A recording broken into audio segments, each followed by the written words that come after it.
Hello good afternoon. स्वागत है आप सभी लोगों का फोकस कॉन्सेप्ट्स में। देखो टीजीटी में आज जो हम अगला पेपर सॉल्व करेंगे ये रहेगा कंप्यूटर साइंस। और 7 अगस्त को ये पेपर हुआ था और 12:30 से 2:30 ये टाइमिंग है, मतलब आफ्टरनून शिफ्ट है। बाकी बिल्कुल थोड़ा पहले ही आंसर की रिलीज़ हुई है, एक बच्चे ने ये आंसर की भेजी है। कंप्लीट पीडीएफ आपको दी जा रही है जिसका लिंक आपको डिस्क्रिप्शन बॉक्स में मिल रहा है। आप इसको वहाँ से डाउनलोड करके देखो, इसका फर्स्ट पार्ट ज़रूर एनालाइज करना। बाकी हम जो सॉल्व करेंगे वो मैथ्स का सेक्शन रहेगा। एक एक करके आपको देखो क्वेश्चन समझने हैं, यहाँ से मैथ स्टार्ट हो रहे हैं।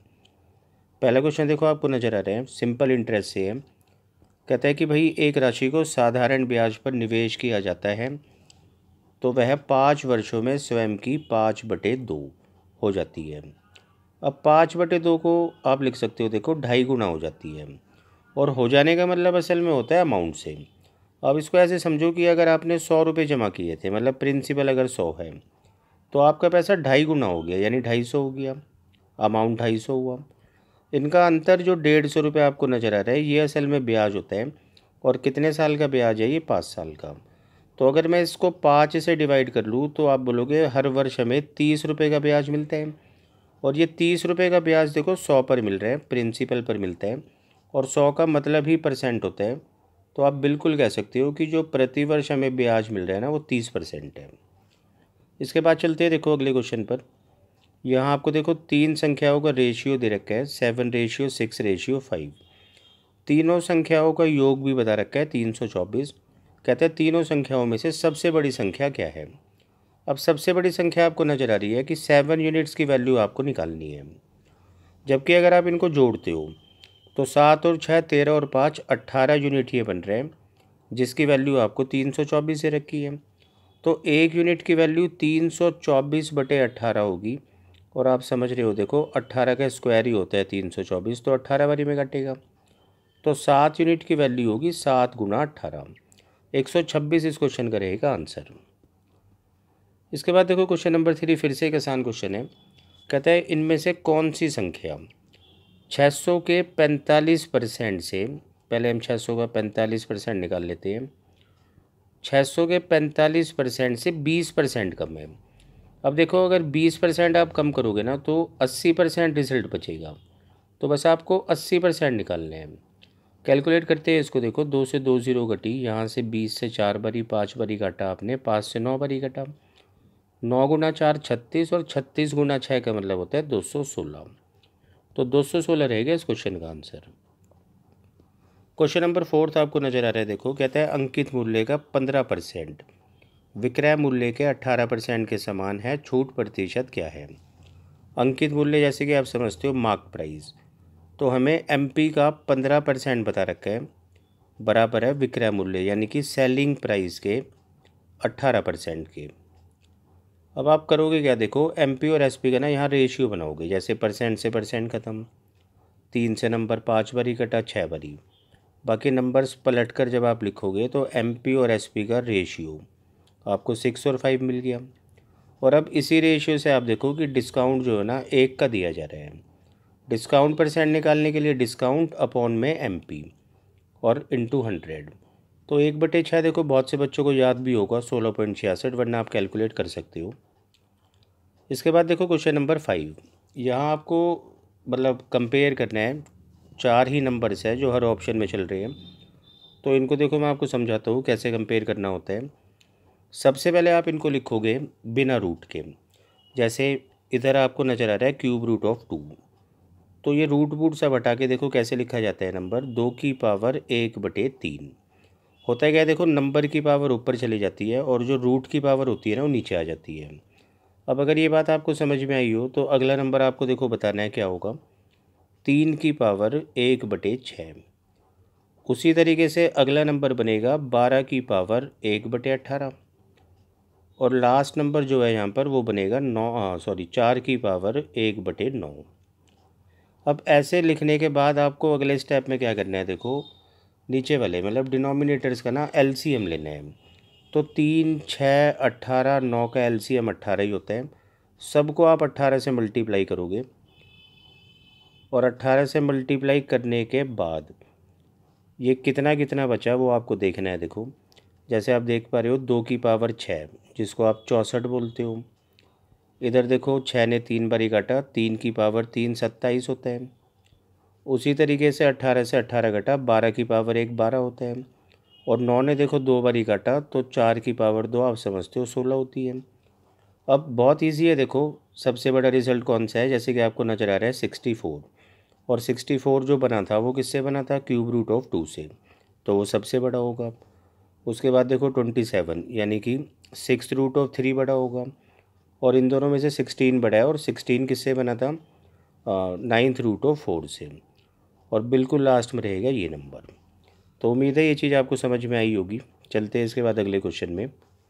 क्वेश्चन नंबर 6 में देखो 3 नंबर्स में से 2 नंबर्स तो आपको बता रखे हैं, 8 और 12। और तीसरा नंबर जो है जिसको यहाँ के लिखा हुआ है, तो इनका एलसीएम आपको बताया जा रहा है 144। अब एलसीएम का मतलब होता है देखो तीनों के टेबल में आने वाला नंबर। आप देख पा रहे हो 144 8 के भी टेबल में आता है, 12 के में भी आता है। तो के यहाँ पर एक ऐसा नंबर होना चाहिए जिसके टेबल में 144 आए। अब 144 देखो इन सभी के टेबल में आ रहा है, लेकिन एलसीएम का मतलब क्या होता है, देखो लीस्ट कॉमन मल्टीपल। अगर जैसे आप यहाँ पर ना मान लो 48 को रख लेते हो, तो फिर इन सब के टेबल में आने वाला सबसे छोटा मल्टीपल 144 नहीं रहेगा बल्कि 48 हो जाएगा। तो आपको ये बात भी ध्यान रखनी है देखो कि 144 एलसीएम बना भी रहे और सबसे छोटा नंबर भी हो तीनों के टेबल में आने वाला। तो इसीलिए आपको देखो यहाँ 144 रखना होगा, क्योंकि 144 के टेबल में आने वाला सबसे छोटा नंबर 144 है। तो यहाँ पर नंबर रहना चाहिए 144। इसके बाद चलते हैं देखो क्वेश्चन नंबर 7 में। यहाँ आपको एक डीआई दिखा रखा है और टोटल यहाँ पर 2 ईयर्स है, 2001 और 2005। बाकी किस ईयर में किस कंपनी में कितना प्रोडक्शन है, मतलब कितनी बिक्री है, वो आपको बता रखी है लाखों में। अब देखते हैं क्या पूछा है इसने। देखो हमें 3 स्टेटमेंट यहाँ दी जा रही है कथन, और हमें पता करना है कि इन तीनों में से कौन सा कथन सही है। एक एक करके चेक करेंगे। जैसे कि कहते हैं 2001 में उत्पाद बी आपको नज़र आ रहा है देखो, और उत्पाद सी की बिक्री से मतलब 4.25 से 5.95 इतना परसेंट अधिक है या नहीं, ये आपको चेक करना है। तो देखो कितना अधिक है आपको नज़र आ रहा है। आप इसका डिफरेंस जब करोगे तो आपको देखो कितना मिलेगा, 0 7 और 1। तो इतना अधिक है। और तुलना जैसे कि सी से हो रही है, तो 4.25 आप नीचे रखोगे, परसेंट के लिए 100। जब आप इसको देखो कैलकुलेट करोगे, डेसिमल से डेसिमल घटा, और ये 17 का टेबल है जो कि 10 बारी आप काट सकते हो, और 17 से 2 बारी 34 होता है, बचा 8 और 5 यानी कि 5 बारी। तो हमें यहाँ से 56.67 नहीं बल्कि 40% मिल रहे हैं। तो इसका मतलब है पहली स्टेटमेंट तो होगी गलत। अब चेक करते हैं दूसरी स्टेटमेंट को। कहता है 2001 में उत्पाद ए की बिक्री आपको देखो नज़र आ रही है 18.5, और उत्पाद ई की बिक्री से, ई की बिक्री देखो 7.5 है, तो 146.67% अधिक है। चेक करते हैं, आपको नज़र आ रहा होगा देखो 11 अधिक है किससे, 7.5 यानी कि ई से, और परसेंट के लिए 100। जब देखो आप इसको कैलकुलेट करोगे तो 25 से आप इसको 3 बारी काट सकते हो, और 25 से आप इसको 40 बारी काटोगे तो 440/3 बना। और जब 3 से आप डिवाइड करना शुरू करोगे, जैसे 3 से 1 बारी कटा 3, 4 बारी कटा 12, 6, और बिल्कुल आपको देखो इतना मिल रहा है। तो सेकंड स्टेटमेंट ठीक है। अब हमें चेक करना है देखो फाइनली थर्ड को। कहता है 2001 में उत्पाद सी, 2001 में उत्पाद सी आपको देखो नज़र आ रहा है 4.25, और दूसरा कहता है 2005 में उत्पाद डी यानी कि 29.75। तो इनका रेशियो कहता है 1:7 है। चेक करते हैं देखो, डेसिमल से डेसिमल आप हटा लो, 25 से आप इसको जब काटोगे तो 25 से देखो 1 बारी कटा और बचा 175 यानी कि 7 बारी। 25 से आप 1 बारी काटते हो, 25 4 और 7 फिर से 1 बारी और 9, बाकी 17 के टेबल में देखो ये 7 बारी में आता भी है, तो 1:7 ही बन रहे हैं। तो दूसरी और तीसरी स्टेटमेंट यहाँ पर ठीक है।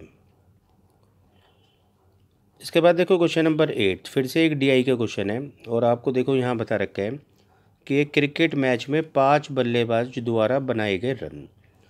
अब यहाँ पर देखो आपको एक छोटा सा एक्सप्रेशन सॉल्व करना है, और J3 की वैल्यू क्या है यहाँ पर, तो J3 का मतलब है C और B द्वारा बनाए गए रनों के मध्य अंतर।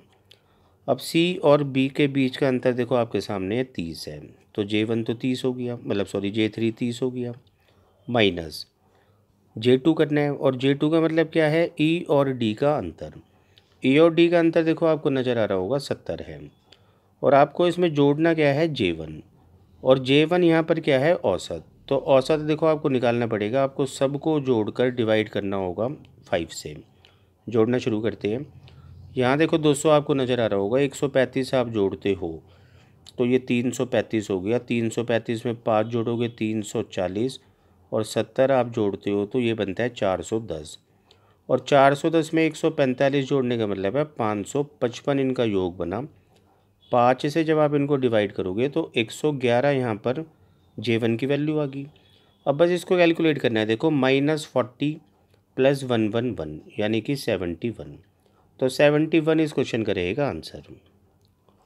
इसके बाद देखो क्वेश्चन नंबर 9 आपको नज़र आ रहा है। यहाँ पर एक संख्या आपको दे रखी है और यहाँ पर एक डिजिट है, मिसिंग डिजिट है। कहता है ये पूरा नंबर भाई 36 से विभाजित है। अब 36 का डिविजिबिलिटी टेस्ट क्या होता है, देखो 9 × 4, मतलब अगर कोई नंबर 9 से भी पूरा डिविजिबल है, 4 से भी है, तो वो 36 से भी होगा। और 4 का आपको डिविजिबिलिटी रूल पता होगा, देखो लास्ट की 2 डिजिट 4 से मतलब डिवाइड होनी चाहिए, और लास्ट की 2 डिजिट में एक तो 9 है और एक A है। अब देखो यहाँ पर A की जगह ना अगर आप 2 रखोगे तो 92 बनता है, 4 से डिविजिबल हो जाएगी, या फिर आप 6 रखोगे तो 96 भी 4 से डिविजिबल हो सकती है। तो मतलब 2 या 6 में से एक नंबर यहाँ पर आ सकता है। अब हमें जिसको चेक करना होगा कि 2 या 6 रखने पर नंबर 9 से भी मतलब डिविजिबल बना रहे। 9 का डिविजिबिलिटी टेस्ट क्या होता है, सभी अंकों को जोड़कर आपको देखना होता है और वो योग 9 के टेबल में आना चाहिए। तो एक बारी देखो मैं 6 को रख के देखता हूँ, मतलब एक ही जगह, तो ये नंबर बनेगा 585796। तो इसको जोड़ना शुरू करते हैं। 5 और 8 13 और 5 18, 18 और 7 25, 25 और 6 31 और 9 40। तो 40 तो 9 के टेबल में आता नहीं है, तो इसका मतलब है 6 को आप नहीं रख सकते, और अब एक ही अंक बचा तो 2 ही आपको रखना होगा। और जब आप यहाँ पर देखो 2 रख के भी देखोगे ना तो ये 9 के टेबल में आएगा योग। 8 और 5 13 और 5 18, और 18 और 7 25, 25 में आप 9 जोड़ते हो 34, 34 और 2 36, और 36 9 के टेबल में आते हैं, तो 2 आपको यहाँ रखना होगा। इसके बाद देखो क्वेश्चन नंबर 10, कहता है एक वस्तु को 17% की हानि पर बेचा तो 1992 रुपये में बेचा, अगर इतने रुपए में बेचे तो कितना % लाभ या हानि होगी। अब जैसे कि भाई कॉस्ट प्राइस 100% होता है और 17% अगर आप उसमें से हटा दो, तो यानी कि यहाँ पर सेलिंग प्राइस ना 83 होना चाहिए, जिसकी वैल्यू हमें 1992 की बने। तो 1992 को जब आप 83 से डिवाइड करोगे तो 1 की वैल्यू आ जाएगी और 100 की वैल्यू आप ऐसे निकाल लो, तो यहाँ से आपका CP आ जाएगा। मतलब कैलकुलेट करते हैं, देखो 83 क्योंकि प्राइम नंबर है तो खुद 83 से ही इसको काटना होगा। 2 बारी में देखो ये बनाता है 166, बचा 33 और 2 332, 4 बारी में कटा, तो CP आपको मिल रहा है 2400। और अभी देखो 2760 में बेचना है, तो इसका मतलब है कि लाभ होगा हमें 360 का, और 360 का लाभ होगा 2400 पर, बाकी परसेंट के लिए 100, और जब आप इसको कैलकुलेट करोगे तो आपको 15% का लाभ मिल जाएगा। इसके बाद देखो क्वेश्चन नंबर 11 मेंसुरेशन से है। कहता है कि एक ठोस अर्धगोल, अर्धगोल का मतलब देखो क्या होता है, हेमिस्फेयर, इस तरीके से जैसे कोई कटोरा होता है।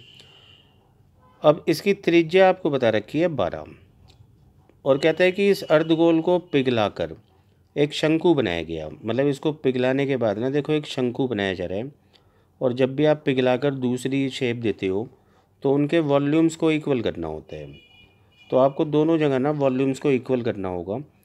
और कहता है कि शंकु के आधार की त्रिज्या, मतलब कि इस त्रिज्या की बात हो रही है, ये बिल्कुल बराबर है इसी त्रिज्या के, मतलब ये 12 है तो ये भी 12 है, और हाइट हमें इसकी शंकु की निकालनी है।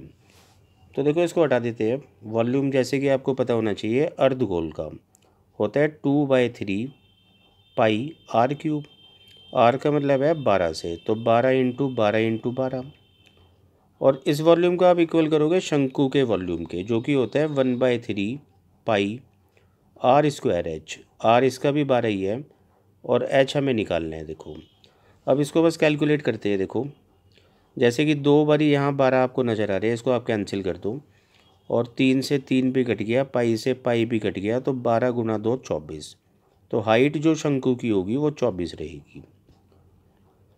क्वेश्चन नंबर 12 देखो फिर से DI का है। अब की बारी आपको पाई चार्ट दिखा रखा है और टोटल LMNOP, ये मतलब टोटल 7 राज्य है और आपको बता रखा है कि किस राज्य में टोटल का कितना % जनसंख्या है। जबकि देखो टोटल जनसंख्या भी आपको बता रखी है सब मिलाकर, और ये है 2,25,000। अब चेक करते हैं देखो क्या पूछा है इसने। तो यहाँ देखो एक तो आपको निकालना है J1, फिर निकालना है J2 और J3, और तीनों को देखो जोड़ना है। अब समझते हैं देखो कैसे इसको कैलकुलेट करना है। J1 कहता है कि राज्य N और N की संख्या का योग है। आपको देखो नज़र आ रही है N और O, कुल मिलाकर 30%। तो आप J को ना परसेंट में लिखो अभी 30%, मतलब J1 को आप लिखोगे 30%। उसी तरीके से देखो J2, आपको बता रखा है राज्य M और N की जनसंख्या के बीच का अंतर है। M और N के बीच आपको देखो अंतर नज़र आ रहा है 16%, तो J2 को आप 16% लिखो। और जो यहाँ पर J3 है देखो, ये एवरेज है इन राज्यों का। देखो M हुआ, N हुआ, O और P। तो एवरेज निकालना आपको आता है, चारों को जोड़ के डिवाइड बाय 4। 32 और 16 48 होता है। 48 में जब आप 14 जोड़ते हो तो 62 हो जाता है। फिर से जोड़ लेते हैं, 32 और 16 48 और 4 52, 62 और 8 70। और 70 योग है क्योंकि 4 राज्यों का, तो एवरेज भाई इनका 70/4 यानी कि 35/2, 17.5 आप लिख सकते हो। और इन तीनों को देखो जोड़ना है। जब आप इनको जोड़ोगे तो 30 और 16 होता है 46, और 46 में जब आप 17 जोड़ोगे तो 46 और 4 मतलब 30 43 53.5 बन रहे हैं। एक बारी फिर से इसको जोड़ लेते हैं। देखो 30 और 16 46, 46 में 7 जोड़ोगे 53 और 10 63.5। तो एक ही बारी में बस आप क्या करोगे, इस पॉपुलेशन का, टोटल पॉपुलेशन का ना 63.5% निकाल लोगे और आंसर आपको मिल जाएगा। तो ये चीज़ आप करके देखना, आपको आंसर इसका बहुत आसानी से मिल जाएगा। क्वेश्चन नंबर 13 देखो बिल्कुल आसान सा क्वेश्चन है। जैसे कि कहते हैं 10 को डिवाइड करना है 5 × में, ब्रैकेट पहले सॉल्व होता है, और 4 में से 2 गया 2 × 6। अब देखो 10 और 10, 10 को 10 से डिवाइड करोगे 1 मिलेगा, 1 × 6। आंसर इस क्वेश्चन का रहेगा 6। क्वेश्चन नंबर 14 देखो टाइम एंड डिस्टेंस से आप कह सकते हो। कहता है 220 मीटर लंबी एक रेलगाड़ी एक खंभे को 11 सेकंड में पार करती है। अब आगे बढ़ने से पहले देखो इतनी बात को समझते हैं। खंभे को पार करने में ट्रेन बिल्कुल उतना ही चलती है जितनी उसकी लंबाई है।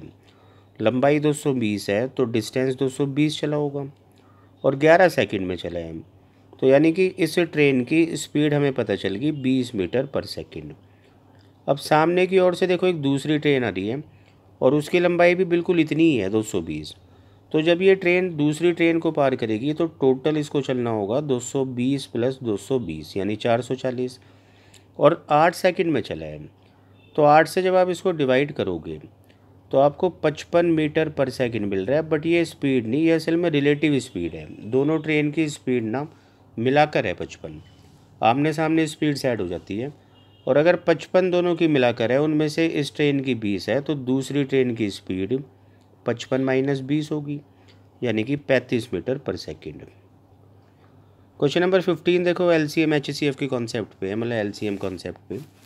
कहता है 4 बेल, मतलब बैल है ये असल में, 5 10 12 और 15 इतने मिनट के अंतराल पर बजती है। 3 बजे एक साथ बजना शुरू करती है, तो कितने अंतराल के बाद एक साथ बजेगी, और 18 घंटे में मतलब कितनी बार बजेगी।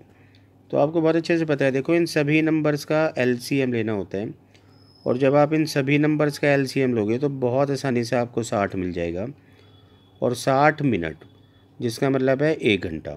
तो एक एक घंटे के अंतराल पर ये सभी बेल बजेगी। तो पहला तो आपको मिल गया 1 घंटा, और 18 बारी में देखो कितनी बार ये बजेगी, जबकि हर 1 घंटे में मतलब एक बारी जो ये सारी बेल बजती है उसमें 1 घंटा लगता है। तो 18 घंटे में ऐसा 18 बारी होगा। तो 18 के साथ ना देखो, वैसे तो एक और जोड़ना होता है शुरुआत वाला, बट ऐसा ऑप्शन में नहीं है। तो आप 1 घंटा 18 बार इसका आंसर लगा सकते हो। क्वेश्चन नंबर 6 अच्छा क्वेश्चन है, देखो टाइम एंड डिस्टेंस का, बड़े ध्यान से आपको समझना है। कहता है रेलगाड़ी एक ए स्थान से निकलती है 8 बजे, सुबह के 8 बजे, और स्थान बी पर 2 बजे पहुंचती है दोपहर को। एक दूसरी रेलगाड़ी भी है, वो बी से सुबह 10 बजे निकलती है और ए पर 6 बजे मतलब पहुंचती है। अब कहता है दोनों रेलगाड़ियाँ लगभग कितने बजे मिलती है। मतलब आपको कोई डिस्टेंस नहीं दे रखा, कोई स्पीड नहीं दे रखी, तो कैसे इसमें चलना होता है। देखो ये जो रेलगाड़ी 1 है ना, इसने देखो 8 बजे निकलना शुरू किया था ए से, और बी पर 2 बजे पहुंच रही है। तो आप हिसाब लगाओ, इसने 6 घंटे लिए, और जिस दूरी को तय करने में पहली रेलगाड़ी ने 6 घंटे लिए, उसी दूरी को तय करने में दूसरी रेलगाड़ी ने 10 बजे से लेकर 6 बजे तक यानी 8 घंटे लिए। मतलब इनको जो डिस्टेंस कवर करना है, देखो वो ए से लेकर बी तक है। मतलब पहली रेलगाड़ी ए से बी चलेगी और दूसरी रेलगाड़ी बी से ए चलेगी। तो दोनों के लिए क्योंकि डिस्टेंस सेम है, तो आप उस डिस्टेंस को ना इन दोनों के एलसीएम से मानो, और 6 और 8 का एलसीएम होता है 24। अब जब 24 यहाँ पर आपने मान लिया कि भाई ये टोटल डिस्टेंस है, तो अगले स्टेप में आप इनकी स्पीड्स भी निकाल लो कि 6 घंटे में पहली ट्रेन ने ये डिस्टेंस चला था, तो इसका मतलब इसकी स्पीड 4 हुई, और दूसरी ट्रेन ने 8 घंटे में चला था, तो इसकी स्पीड 3 हुई। मतलब यहाँ से जो ट्रेन निकली थी देखो 8 बजे, वो निकली थी 4 की स्पीड से, और यहाँ से जो ट्रेन निकली थी बी से 10 बजे, तो उसकी स्पीड थी 3। अब ये दोनों कितने बजे मिलेगी ये आपको पता करना है। सबसे पहला काम क्या होगा, जैसे कि ये दोनों ट्रेनें आमने सामने हैं, तो रिलेटिव स्पीड आपको लगानी होगी। लेकिन रिलेटिव स्पीड तब लगती है जब टाइम सेम हो। तो आप इस ट्रेन को ना पहले 2 घंटे चलाओ ताकि 10 बज जाए, और वहाँ से भी 10 बजे ट्रेन चलना शुरू कर दे और हम रिलेटिव स्पीड लगा सकें। जब 2 घंटे आप इसको चलवाओगे, तो अपनी स्पीड के हिसाब से, मतलब 4 की स्पीड है इसकी, तो 2 घंटे में देखो ये 8 चल चुकी होगी, और यहाँ आके अब 10 बज जाएंगे, और अब ये 10 से चल रही होगी जब आगे, तो इन दोनों के बीच की दूरी रह जाएगी मात्र 16। और अब ये दोनों 16 किलोमीटर के जो डिस्टेंस है ना, देखो रिलेटिव स्पीड से कवर करेगी। और रिलेटिव स्पीड आप समझ पा रहे हो, 4 + 2 मतलब 4 + 3 यानी 7। तो 2 घंटे तो देखो पूरे आपको नज़र आ ही रहे होंगे, 7 2 बारी काट सकता है। और ऊपर जो 2/7 बचा, तो इसको आप 60 से मल्टीप्लाई करके लगभग कह सकते हो कि 17 मिनट। तो रिलेटिव स्पीड लगाने के 2 घंटे 17 मिनट बाद ये दोनों रेलगाड़ियाँ मिलेगी। रिलेटिव स्पीड हमने 10 बजे लगाई थी, 11-12 यानी कि 12:17 पर दोनों रेलगाड़ियाँ मिलेगी। इसके बाद चलते हैं देखो क्वेश्चन नंबर 17 पर। कहता है कि पी और क्यू अकेले कार्य को 18 और 45 दिनों में कर सकते हैं। लिख लेते हैं यहाँ पर, पी कर सकता है 18 दिनों में और क्यू 45 में। आप इनका एलसीएम लोगे तो आपको 90 मिल जाएगा। ये टोटल वर्क रहेगा, क्षमता इनकी 5 और 2 होगी। कहता है कि उन्होंने 7 कार्य शुरू किया और पी कार्य शुरू होने के 3 दिन बाद कार्य छोड़ देता है। मतलब कहने का मतलब क्या है कि 3 दिन पी और क्यू ने मिलकर काम किया है, तो 7 की क्षमता से काम हुआ होगा। तो यानी 21 काम होने के बाद जब पी ने छोड़ा, तो उस टाइम पर भी देखो 69 काम बचा हुआ था। अब 90 में से 21 घटाओगे 69, और ये काम क्यू से कराना है जिसकी क्षमता 2 है। तो मतलब उसको 34.5 दिन और लगेंगे। बाकी हमसे पूछा जा रहा है टोटल काम होने में कितना टाइम लगा है, तो 34.5 और शुरुआत के 3 दिन, आंसर होगा 37.5। क्वेश्चन नंबर 18 देखो, फिर से एक आसान क्वेश्चन आ गया। पी के आर का रेशियो आपको दे रखा है 3:5:8। उनका योग 400 है, जबकि योग यूनिट्स में देखो 3 और 5 8 और 8 16 यूनिट बन रहे हैं। 16 यूनिट की वैल्यू देखो 400 है, 1 यूनिट की वैल्यू 400/16 आपको 25 मिल जाएगी। पी और आर का अंतर पूछा जा रहा है जो कि 5 यूनिट है, और क्योंकि 1 यूनिट की वैल्यू 25 है, तो 5 यूनिट की वैल्यू होगी 5 × 25, 125 इस सवाल का रहेगा आंसर। क्वेश्चन नंबर 19 देखो परसेंटेज से है। कहता है कि रमन एक परीक्षा में 30% अंक प्राप्त करता है लेकिन 30 अंकों से फेल हो जाता है। परीक्षा में पास होने के लिए 60% अंक अनिवार्य है। जब 60% अनिवार्य है और ये बच्चा 30% लेकर आ रहा है तो इसका मतलब ये 30% से फेल हो गया, जबकि हमें बता रखा है फेल हुआ है 30 अंकों से। तो इसका मतलब है इस परीक्षा के 30% का मान 30 है, 1% का मान 1 है और अधिकतम अंक आप समझते हो 100% होते हैं, तो 100% का मान 100 है। 100 नंबर की ये परीक्षा थी। इसके बाद देखो क्वेश्चन नंबर 20।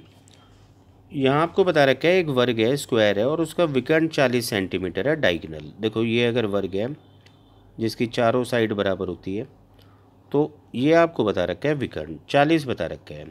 अब क्षेत्रफल पूछा है, तो क्षेत्रफल विकर्ण अगर आपके पास है तो आप देखो इस फॉर्मूले का यूज़ कर सकते हो, हाफ इंटू में डायगोनल का स्क्वायर। और जैसे कि डायगोनल 40 है तो 40 इंटू 40। बाकी जब आप इसको कैलकुलेट करोगे तो 40 गुना 20, 800 आपको मिल जाएगा आंसर। तो भाई यहाँ ये आंसर की मतलब सॉल्यूशन कंप्लीट होते हैं। बाकी जल्द दूसरी आंसर की के साथ मिलते हैं। जब तक आप इसको फर्स्ट पार्ट को अच्छे से एनालाइज करो। Thank you.